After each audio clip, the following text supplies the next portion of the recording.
Terima kasih Anda masih bersama kami. Bagi Anda yang baru saja bergabung, berikut 3 berita utama kami, di antaranya. Diduga akibat korsleting listrik, gudang dan rumah dinas karyawan kantor pos Tulungagung terbakar. Balon udara menimpa dan merusak rumah warga di Ponorogo.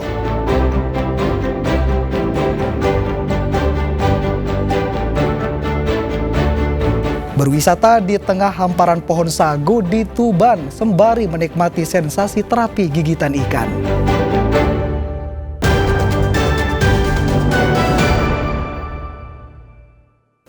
Kantor Pos Induk Tulungagung terbakar hebat. Api menghanguskan gudang dan rumah dinas karyawan. Seorang karyawan yang saat kejadian sedang tidur nyaris menjadi korban.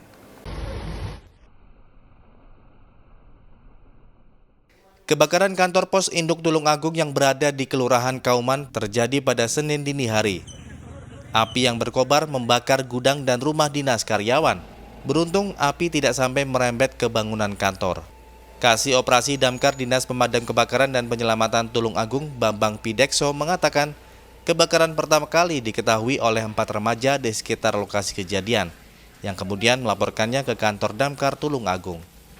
Menurut Bambang, pada saat terjadi kebakaran, di dalam rumah dinas terdapat seorang karyawan yang tidur. Beruntung karyawan tersebut bangun saat mobil PMK datang hingga bisa menyelamatkan diri. Proses pemadaman berlangsung sekitar 1 jam. Berdasar hasil penyelidikan polisi, penyebab kebakaran diduga akibat korsleting listrik di gudang. Tadi ada teman-teman yang laporan ke kantor, naik jam motor ke sana kalau sini ada kebakaran.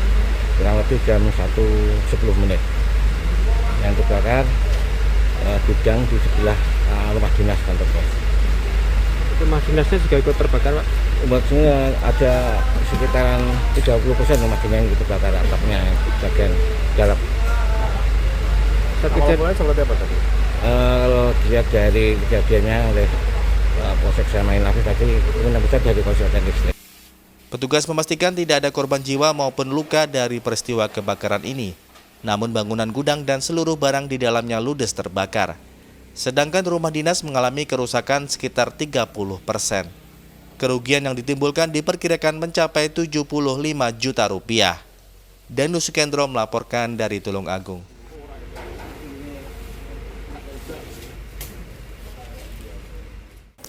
Sebuah rumah di Ponorogo nyaris terbakar akibat kejatuhan balon udara. Warga yang datang berhasil mengevakuasi balon udara menjauh dari bangunan dan mematikan apinya. Warga yang mengetahui panik dan berusaha menarik balon udara dari atas genting. Meski api masih membara, namun warga mengevakuasi dengan cara menarik balon udara menjauhi bangunan dan berhasil memadamkan apinya. Meski demikian, rumah Muhaimin di Dusun Tenggang, Desa Ngrupit, Kecamatan Jenangan, Ponorogo rusak. Sejumlah kayu penyangga dan jaringan listrik di rumah terbakar. Yang jatuh apa itu? Yang jatuh balon. Balon? Ada petasannya atau? Nggak ada. Nggak ada petasannya? Kebetulan nggak ada petasan. Nggak tahu kalau petasannya udah jatuh di jauh sana, nggak tahu. Terus yang di sini nggak ada petasan. Ya sini yang rusak apa aja, Pak? Rusak ini atas ini kebakar. Terus genteng-genteng banyak yang pecah. Apa pelapon? Genteng. Genteng. Oh, kabel-kabel listrik juga kena? Listrik yang kebakar ini aja yang dari untuk sipil. Untuk sipil. Itu kira-kira balonnya jatuh, diterbangkan dari mana, Pak? Ya, kalau itu nggak tahu. Saya arahnya kalau jatuhnya pertama kan di sini, terus di bawah angin kan jatuh di sebelah barat tadi. Saat ini balon udara dengan ukuran sekitar 1 meter kali 5 meter diamankan di kantor polisi sektor Jenangan. Polisi masih mencari pelaku yang menerbangkan balon udara. Menerbangkan balon udara seperti ini sangat membahayakan. Selain mengganggu jalur penerbangan, juga rawan menimpa rumah warga. Polisi meminta masyarakat agar tidak menerbangkan balon udara. Dirgo Suyono melaporkan dari Ponorogo. Meski sudah menjadi tradisi jelang penutup Idul Fitri atau Hari Raya Ketupat, upaya untuk menerbangkan balon udara tetap dilarang berdasarkan Undang-Undang Penerbangan. Di Jombang, polisi bertindak tegas dengan membubarkan kerumunan massa atau warga yang berniat menerbangkan balon udara tanpa awak. Kepolisian menggelar razia untuk menggagalkan upaya penerbangan balon udara di permukiman hingga areal persawahan, kawasan Kecamatan Jogoroto, Jombang. Meski menerbangkan balon udara tanpa awak ini merupakan tradisi penutup Lebaran Idul Fitri di hari ke-7 atau Lebaran ketupat, namun polisi bertindak tegas karena sangat membahayakan dan melanggar undang-undang dunia penerbangan. Selain itu, balon udara yang gagal terbang atau jatuh dengan obor api yang masih menyala dapat membuat rumah warga terbakar. Polisi bertindak tegas dengan membubarkan kerumunan massa atau warga yang berniat menerbangkan balon udara. Polisi juga intens memeriksa rumah-rumah warga yang disinyalir menyimpan balon udara dan melakukan penyitaan. Saya lihat itu yang ada 6 balon yang kita amankan. Jadi untuk ukurannya yang besar itu ukuran 10 meter ada 2, kemudian yang kecil ukuran 5 meter itu ada 4 itu. Dan sanksinya seperti apa dan sanksinya? Jadi kalau sanksinya kita karena ini menyangkut tradisi, sementara sanksinya kita belum bisa memberikan sanksi, hanya kita mengamankan balon-balon yang akan naik itu. Diketahui larangan menerbangkan balon udara tanpa awak sudah diatur dalam Undang-Undang Nomor 1 Tahun 2009 tentang penerbangan. Dwi Mujiarso melaporkan dari Jombang. Kandang ternak ayam seluas 1.000 meter persegi di Mojokerto ludes terbakar. Akibatnya puluhan ribu ekor ayam mati terpanggang. Selain itu, api juga membakar stok tumpukan sak pakan hingga peternak merugi total miliaran rupiah.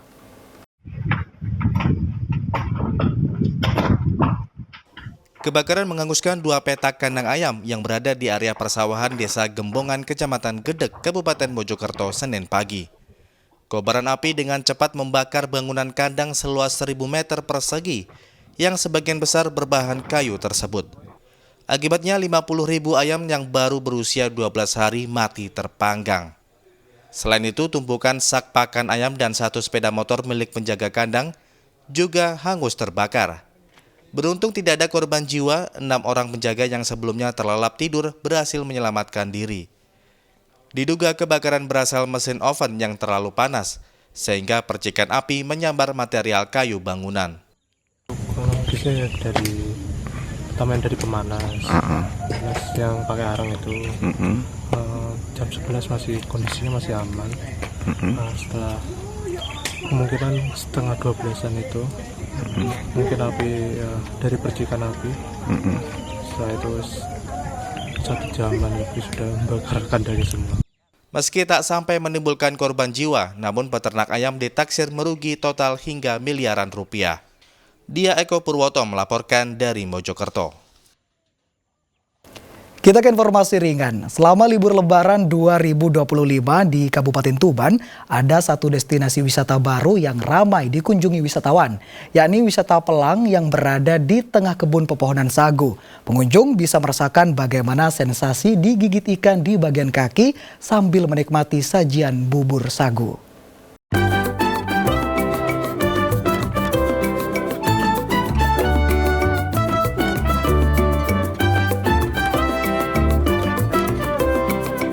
Inilah wisata Pelang di Desa Tahulu, Kecamatan Meraura, Kabupaten Tuban. Di tengah rimbunnya pohon sagu dan aliran sungai yang tenang. Tempat ini menjelma menjadi primadona wisata saat libur Lebaran 2025. Salah satu daya tarik wisatawan adalah sensasi memberi makan ikan sambil membiarkan kaki kita digigit oleh ratusan ikan. Pengunjung cukup membeli pelet atau pakan ikan. Kemudian dalam sekejap ikan warna-warni langsung mendekat dan menggigit kulit kaki kita. Meski terasa geli, justru itulah sensasi yang membuat pengunjung betah berlama-lama.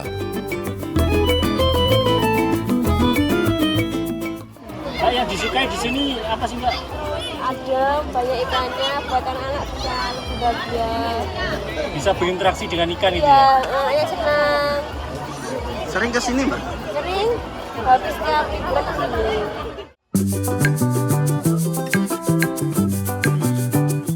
Tak hanya bermain dengan ikan, pengunjung juga bisa mencicipi kuliner khas yang hanya ditemukan di tempat ini, yakni bubur sagu, yang disajikan hangat dengan cita rasa manis dan gurih. Cukup dengan Rp5.000 saja semangkuk bubur sagu bisa dinikmati sambil bersantai di bawah rindangnya pohon sagu. Masyarakat sini mas, ini bubur sagu. Untuk rasanya sendiri gimana?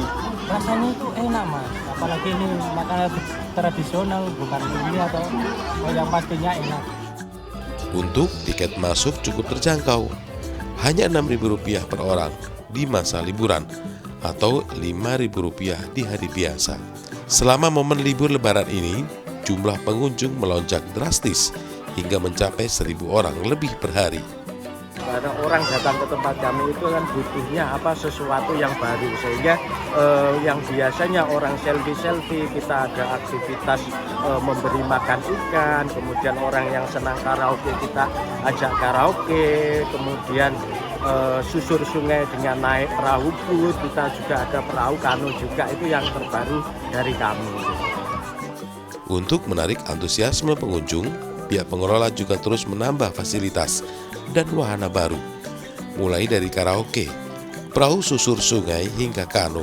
Semua disiapkan untuk menambah kenyamanan dan keseruan selama berada di lokasi wisata ini. Nah, Anda penasaran dengan sensasi saat kaki digigit ikan atau ingin mencicipi bubur sagu khas Tuban? Anda bisa datang ke sini. Sapari Ranuwijaya melaporkan dari Tuban.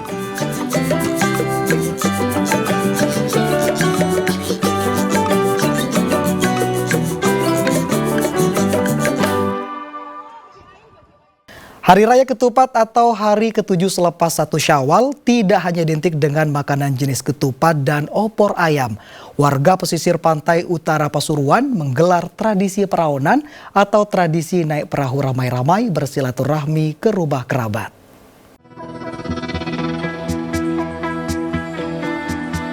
Di dermaga tradisional Kelurahan Panggung Rejo, Kota Pasuruan, warga berdatangan untuk meramaikan tradisi peraonan, yakni tradisi naik perahu untuk silaturahmi ke rumah kerabat sambil menikmati pemandangan laut.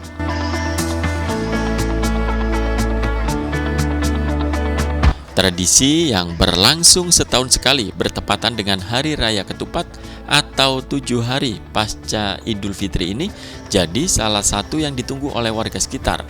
Masyarakat beramai-ramai menaiki perahu jenis jonggrang.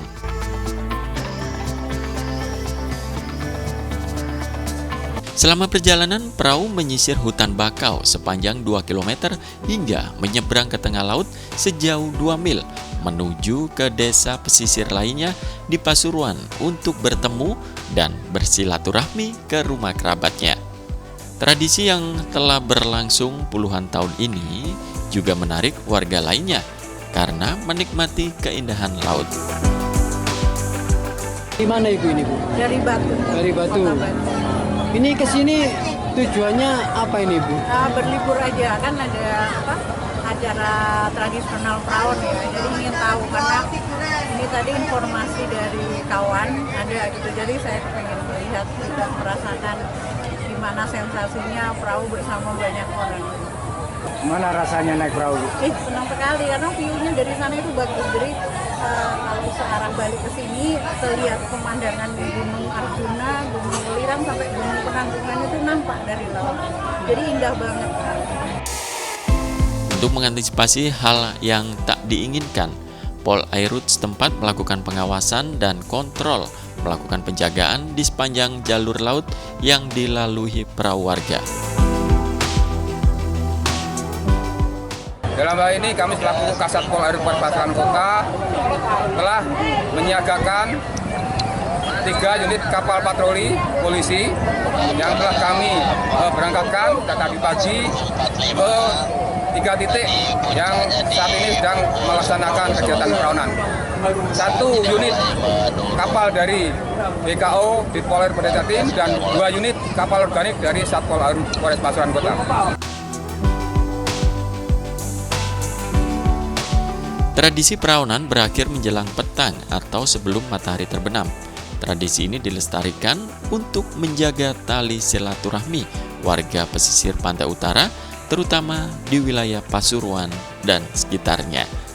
Dan Ari Gafur melaporkan dari Pasuruan.